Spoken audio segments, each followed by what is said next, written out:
இந்த எபிசோடு எப்படி ஸ்டார்ட் ஆகுதுன்னு பாத்தீங்கன்னா, நம்ம ஹீரோ ஹீக்ரைன் அடுத்து ஹீக்ரைன் கூட ஒருத்தர் சேர்ந்து சுத்திட்டு இருப்பான்ல, இவங்க எல்லாருமே சேர்ந்து ஹீரோவை பத்தி பேசிட்டு இருப்பாங்க. நீ அவனோட கையை மட்டும் வெட்டிட்டு விட்டுருக்க கூடாது, அவனோட தலையும் சேர்த்து எடுத்துருக்கணும் அப்படின்னு ஹீக்ரைன் சொல்லும்போது, நம்ம ஹீரோ முதல்ல நாங்க உங்க கூட சேர்ந்து ஒர்க்கே பண்ணிருக்க கூடாதுரா அப்படின்ற மாதிரி பேசிட்டு பாரா. அப்ப ஹீக்ரைன் நம்ம ஹீரோ கிட்ட கீச்சு அனாச்சு காகால எந்த இடத்துக்கு போக போறான் அப்படிங்கறத பத்தி சொல்லும்போது, விஷயம் குட்டி பொண்ணு ரெண்டுக்கும் தெரியும், அவளும் அந்த பாதை நோக்கி தான் போயிட்டு இருப்பா அப்படின்னு சொல்ல, இந்த சீனை நம்ம ஹீரோ ஒரு மாதிரி புலம்பிக்கிட்டே நடந்து போயிட்டு இருப்பாரு. அவன் எங்க இருக்கான் அப்படிங்கிற லொகேஷன் தெரியும், ஆனா அந்த கேட்டை விட்டு என்னால போக முடியாது அப்படின்னு புலம்பி நடந்து போயிட்டு இருக்கும்போது யாரோ ஒருத்தர் தெரியாம இடிச்சிருவாரு. யாரும் பார்த்தா நம்ம பெயிண்டர், ஆனா நம்ம ஹீரோவை என்ன ரெகனைஸ் பண்ணவே இல்லை. அவரு நம்ம ஹீரோவை பார்த்ததும் அவனை எங்கேயோ பார்த்த மாதிரி இருக்கு அப்படின்னு சொல்லி யோசிச்சுட்டு, சரி ரின் எங்க அப்படின்னு சொல்லிட்டு கேட்க, அவளோட ரிவெஞ்சை தேடி காக்காக்கு போயிருக்கா அப்படின்னு சொல்லும்போது, சரி நீ அவ கூட போறியா அப்படின்னு சொல்லிட்டு கேட்கிறாரு. எனக்கு கேட் பாஸ் வேணுமியா அப்படின்னு சொல்ல, கேட் பாஸா, அது நீ எத்தனை கேட்டாலும் உனக்கு நான் வாங்கி தரேன்டா அப்படின்னு சொல்லும்போது, சொல்றதுல என்ன சிக்கல்னா நம்ம ஹீரோக்கு, நீ கிரிமினலா இல்லாத வரைக்கும் உன்னை கேட்டை பாஸ் பண்ணி ஈஸியா கூட்டு போறேன் அப்படின்னு சொல்ல, அப்போ அந்த பாதிரோடி மகாட்சி நடந்து வந்துட்டு இருப்பான். அவன் நம்ம ஹீரோவை பார்த்ததும் நம்ம ஹீரோ அவனை பார்க்க ரெண்டு பேரும் சண்டை போட தயாராகிறாங்க.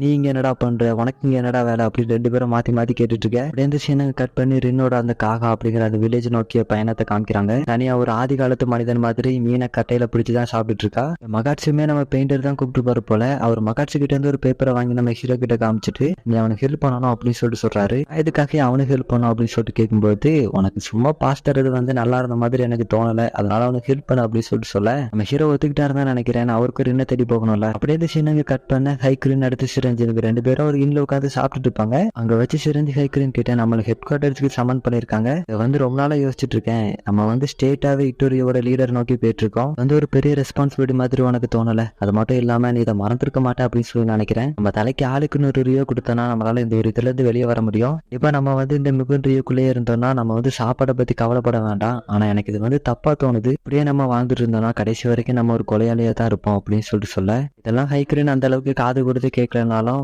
அவருக்கு ஹைக்ரின் மேல ஒரு ஆசை இருக்கிற மாதிரி தான் தெரியுது. வேலை நம்ம ரெண்டு பேரும் ஃப்ரீ ஆயிட்டோம்னா ரெண்டு பேரும் சேர்ந்து ஒரு வீட்டுல வாழலாமா அப்படின்னு சொல்லிட்டு கேட்க வர, அப்ப ஹைக்ரின் வந்துச்சு அப்படின்னு சொல்லிட்டு சொல்லுவாங்களா, இவரும் பயந்து என்ன மன்னிச்சிருமா நான் தெரியாம சொல்லிட்டேன் அப்படின்னு சொல்லிட்டு மன்னிப்பு கேட்க ஆரம்பிக்க, என்னன்னு பார்த்தா அவங்க சாப்பிட்டு இருந்த நூடுல்ஸ்ல ஒரு ஈ விழுந்திருக்கும், அதைத்தான் உரிச்சி அப்படின்னு சொல்லியிருப்பாங்க. இவரு தப்பா நினைச்சு மன்னிப்பு கேட்டிருப்பாரு. சரி நீ எதுக்காக நீ இப்படி பண்ணிட்டு இருக்க அப்படின்னு சொல்லிட்டு அவங்க கேட்கும்போது, அவங்க இருக்கக்கூடிய அந்த எண்ணுக்கு யாரோ ஒருத்தர் வர மாதிரி சவுண்ட் கேக்குது. யாரும் சொல்லி பார்த்தா ஷீரா. உங்களும் ஃபர்ஸ்ட் பயந்து தயாராயிருப்பாங்க என்ன பண்ண போறானோ அப்படின்னு சொல்லிட்டு, ஆனா சரி நீ எப்படி உயிரோட இருக்க, நீ செத்துட்டேன்னா நாங்க நினைச்சா அப்படின்னு சொல்லிட்டு ஹைக்ரின் கேட்கும்போது, சரி கீச் எங்க அப்படின்னு சொல்லிட்டு அவன் கேட்கறான். கீச் இன்னைக்கு வரலப்பா அப்படின்னு சொல்லிட்டு இவங்க சொல்ல, அப்படியே அங்க ஒரு முக்குல போய் உட்கார்ந்து மட்டும் இல்லாம இதுக்கு முன்னாடி நடந்த ஆபரேஷனை பத்தி பேச ஆரம்பிக்கிறான். இவங்க ஒரு பாதையை பார்த்திருப்பாங்கல்ல, அனாட்ஸ் அந்த பாதையோட வாரானா அப்படின்ட்டு, இங்க இருந்து எல்லாரும் நீங்க போட்டு தட்டீங்க அப்படித்தானே அப்படின்னு சொல்லிட்டு கேட்க, இல்ல அங்க ஒரே ஒருத்தன் மட்டும் தப்பிச்சு போயிட்டான்னு கேள்விப்பட்டேன் அப்படின்னு சொல்லிட்டு ஹைக்ரின் சொல்லும்போது, இடத்துல இவன் பேசுறது இவனையும் ரெசம்பிள் பண்ணி சொல்ற மாதிரி இருக்கும். நீ ஒருத்தரை காயப்படுத்திட்டு அவங்க அப்படியே விட்டுட்டேன்னா இங்க திரும்பி உன்னை நோக்கி வரதுக்கான வாய்ப்பு அதிகமா இருக்கு, சோ அந்த மாதிரி இன்னும் பண்ணாத அப்படின்னு சொல்லிட்டு இவன் சொல்ல, இதெல்லாம் நீ உன்னை பத்தியே சொல்ற மாதிரி இருக்கப்பா அப்படின்னு சொல்லிட்டு ஹைக்ரின் கேட்கும்போது அவன் அப்படியே சிரிச்சுக்கிட்டே அந்த இடத்தோடு கிளம்ப ஆரம்பிச்சிருவான். இதெல்லாம் உயிரோட இருந்தா நம்ம மறுபடியும் மீட் பண்ணலாம் அப்படின்னு சொல்லிட்டு தான் போவான். சரி நீ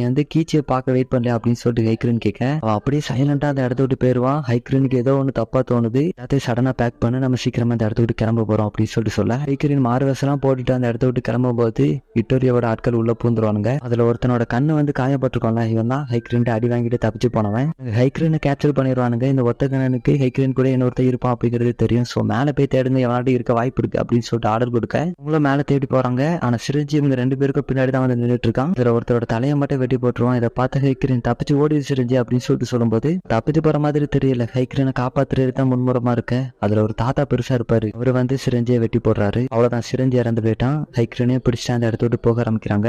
ஷீரா கிட்ட யாரோ ஒருத்தர் பணம் கொடுக்குற மாதிரி தெரியுது. ஆனா இப்ப இருக்கக்கூடிய கண்டிஷனுக்கு இது ஒரு பெரிய ஹெல்ப்பா இருக்கும் அப்படின்னு சொல்லிட்டு வாங்கிட்டு போக, எனக்கு தெரிஞ்சு வந்தா இட்டோரியோ ஆட்கள் கிட்ட மாட்டி கொடுத்துருக்கணுமோ அப்படின்னு சொல்லிட்டு தோணுது. ரெண்டு சீனா கட் பண்ண மகாட்சி இது வரைக்கும் இந்த பெயிண்டர் கூட எதுக்காக இருந்தா, அதுக்கடுத்து உங்களை பார்த்த பிறகு உங்களுக்கு அந்த பேப்பர்ல உள்ளவனை பத்தி தெரியும்ல, அதை பத்தி பேசிட்டு இருக்கும்போது ஹீரோ அந்த இடத்துல வச்சு நீ என் கூட பயணத்துக்கு வர தயாரா அப்படின்னு சொல்லிட்டு கேட்க, அப்படி இந்த சீன் அந்த இடத்துல கட் பண்றாங்க.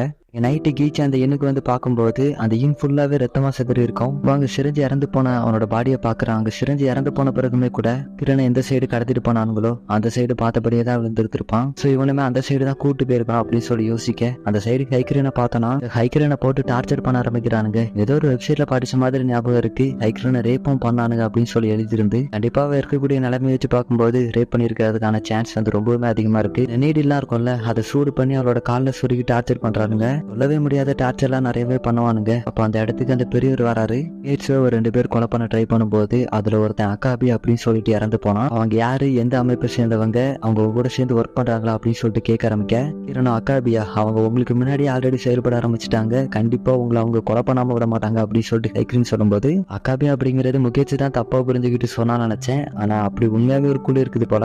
இப்படி திமிரா பேசிட்டு இருக்கிறத பார்த்ததான் அந்த ஒத்த கண்ணனுக்கு தாங்க முடியாம வந்து மிதிக்க ஆரம்பிக்கிறான்.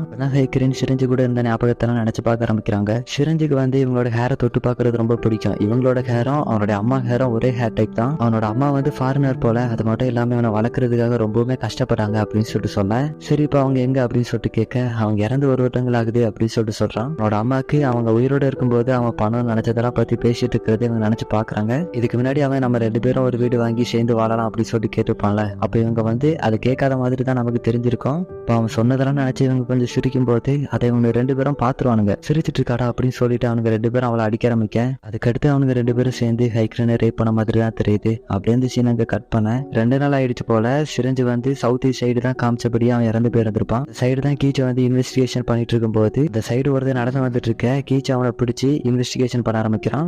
அவன் கிட்ட இருந்து ஹிக்ரினோட ஸ்பெல் அடிச்சிருக்கோம். அவன் கிட்ட நடந்ததெல்லாம் சொல்லி கேட்கும் போது எனக்கு ஒண்ணுமே தெரியாது அப்படின்ற மாதிரி அவன் சொல்லுவானா, நீ வந்து 100 பொண்ணை கூட சொல்லலாம், ஆனா இந்த ஸ்மெல்லு யாருக்கிட்ட இருந்து வரும் அப்படிங்கிறது எனக்கு தெரியும்டா அப்படின்னு சொல்லிட்டு அவனோட தலை துண்டா வெட்டி எடுக்க, கீச்சை அவங்க இருக்கக்கூடிய இடத்தையும் கண்டுபிடிச்சு வந்துருவான். அங்க ஒரு 2 பேர் வெளியே இருந்து பிஸ் அடிச்சுட்டு இருப்பானுங்களா, அங்க கீச்சை நோட்டீஸ் பண்றதுக்குள்ளே அவங்க 2 பேரோட தலையும் வெட்டி போட இந்த சவுண்ட் வந்து லைட்டா உள்ள கேட்டிருக்கோம். அதை கேட்டுதான் பெருசு வந்து என்ன அப்படின்னு சொல்லிட்டு வெளியே வருவாரு. இல்ல அந்த ஒத்தக்கானே ஒரு மாதிரி டயர்ல படுத்து தூங்க போயிருவான். இந்த சமயத்தை யூஸ் பண்ணி ஹைக்ரின் அந்த இடத்த விட்டு தப்பிச்சிடலாம் அப்படின்னு சொல்லிட்டு ட்ரை பண்ணும்போது கீச்சை அந்த பெருசையும் வெட்டி கொலை பண்ணிட, இந்த சவுண்டை கேட்ட ஒத்தக்கானே வெளியே வந்து பார்க்கும்போது பெருசு எது போயிட்டாரு. அதை பார்த்ததான் மொட்டையான அவனை கொல்லாம விட மாட்டடா அப்படின்னு சொல்லிட்டு ஒத்தக்கானே சொல்ல, அதே சமயத்துல ஹைக்ரினுமே அந்த கட்டில இருந்து தப்பிச்சு வெளியே வந்துருவாங்க. ஹைக்ரினை பார்த்ததும் அவளை கொல்லலாம் போவானா, ஆனா கீச்சி அவனோட கையை துண்டா வெட்டி எடுத்துட்ட, அவனோட உயிருக்கு பயந்து அந்த இடத்த விட்டு தப்பிச்சு விடலாம் அப்படின்னு சொல்லிட்டு போவான். ஆனா ஹைக்ரின் அவனோட சுவாடையை எடுத்து அவனோட தலையை 2 துண்டா வெட்டி எடுக்க, ஆனா ஒரு ஃபிளாஷ்பேக் உள்ள போறாங்க. அதுல ஹைக்ரினுக்கு ஒரு பையன் ஒரு பொண்ணு, அது மட்டும் இல்லாம ஒரு புருஷன் அப்படின்ட்டு சந்தோஷமா தான் வாழ்ந்துட்டு இருந்திருக்காங்க. ஆனா அவங்களோட ஹஸ்பண்டுக்கு அடுத்து இந்த டோஜோவை யாரு இன்ஹெரிட் பண்ண போறா அப்படிங்கிறது தான் அவரோட மொத்த தோணலாவே இருந்திருக்கு. இதுல வந்து அவங்களுக்கு ஒரு பொண்ணு இருக்கும். நீ வந்து ஒரு பொண்ணு அப்படிங்கிறதுக்காகவே உன்னால இந்த டோஜோவோட வில்ல கேரி பண்ணி போக முடியாது அப்படின்னு அவளை ஒதுக்கி தள்ளி இருப்பாரு. பொண்ணுக்கு இதுல இன்ட்ரெஸ்ட் இருந்திருந்தாலும் நீ வந்து ஒரு பொண்ணு அப்படிங்கறதுனாலயே மட்டும் தட்டி சைடு வச்சிருப்பாரு. சமயத்துல அவருக்கு ஒரு பையன் உண்டு, அவன் தான் இதை இன்ஹெரிட் பண்ணணும் அப்படிங்கிறதுக்காக அவனுக்கு வந்து பயங்கரமாவே ட்ரைனிங் கொடுப்பாரு. அவனுக்கு இது வந்து நேச்சுரலாவே வரல, அதனால அவன் என்ன பண்ண முடியும், அவனை போட்டு திட்டு ஆரம்பிக்கிறாரு. ட்ரைனிங் வந்து ரொம்பவுமே கொடூரமா கொடுப்பாரு. ஸ்வாட வந்து 100 தடவை ஸ்விம் பண்ண அப்படின்ற மாதிரியான ட்ரைனிங் கொடுக்க, பையனுக்கு வந்து 10-11 வயசு தான் இருக்கும். அவனோட பாடியை போட்டு அந்த அளவுக்கு ட்ரெயின் பண்ணும்போது ஹைக்ரின் வந்து அவங்களோட ஹஸ்பண்ட் கிட்ட எவ்வளவோ சொல்லி பார்ப்பாங்க, அவன் வந்து சின்ன பையன், அவனை வந்து ஏன் இந்த அளவுக்கு டார்ச்சர் பண்றாங்க அப்படின்னு சொல்லிட்டு கேட்க, ஆனா அதுக்கு மேல எதுவுமே பண்ண முடியாது அப்படிங்கிறது தெரிஞ்ச பிறகு அவர் வந்து அவரோட பையனே கொலை பண்ணிருப்பாரு. இதெல்லாம் ஹைக்ரினோட கண்ணு முன்னாடியே தான் நடந்திருக்கும். அவங்களோட பொண்ணுக்கு தான் ஃபர்ஸ்ட் இப்படி நடந்திருக்கும். அவங்களோட பையனையும் வீக்கா இருக்கான் அப்படின்னு சொல்லி கொலை பண்ணிட, இதெல்லாம் பார்த்து கஷ்டப்பட்டு இருக்கும்போது ஹைக்ரின் அடுத்த குழந்தைக்கு ரெடி ஆகு அப்படின்னு சொல்லுவாரா. அவ்வளவுதான், ஹைக்ரின் அந்த இடத்துல வச்சு அவனையுமே கொலை பண்ணிருப்பாங்க.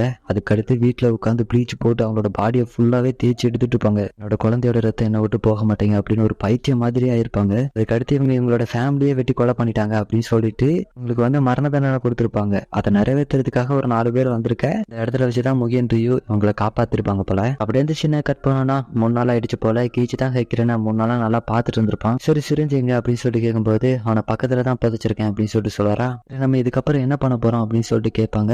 மேல இடத்துக்கு ரிப்போர்ட் பண்ணிட்டேன், அவங்க நமக்கு ஆர்டர் தர வேண்டியது மட்டும்தான் பாக்கி இருக்கு. இந்த ஆர்டர் வர வரைக்கும் உன்னோட பாடி ரெக்கவர் ஆகுறதுல மட்டும் நீ ஃபோக்கஸ் பண்ண அப்படின்னு சொல்லிட்டு சொல்ல, அப்போ கீச்சி எனக்கு வயிறு பசிக்குதா அப்படின்னு சொல்லிட்டு கேட்பாங்க.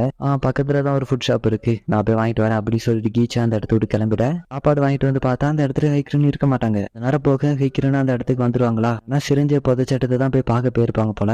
இவங்களோட ஹேரை வந்து அவனுக்கு ரொம்ப பிடிக்கும்ல, அதனால அதை கட் பண்ணி அவனோட இடத்துல வச்சுட்டு திரும்ப வந்திருப்பாங்க. அதோட இந்த எபிசோடு இந்த இடத்துல எண்ட் ஆயிருக்கும். ஸோ எப்படி ஆயிடுச்சு இந்த எபிசோடு, இந்த ரஷ் பண்ணிட்டேன் அப்படிங்கிறது மட்டும் எனக்கு தெரியுது. ஸோ நல்லா இருந்துச்சா அப்படிங்கிற மட்டும் கமெண்ட்ல சொல்லிடுங்க. சரி, பை.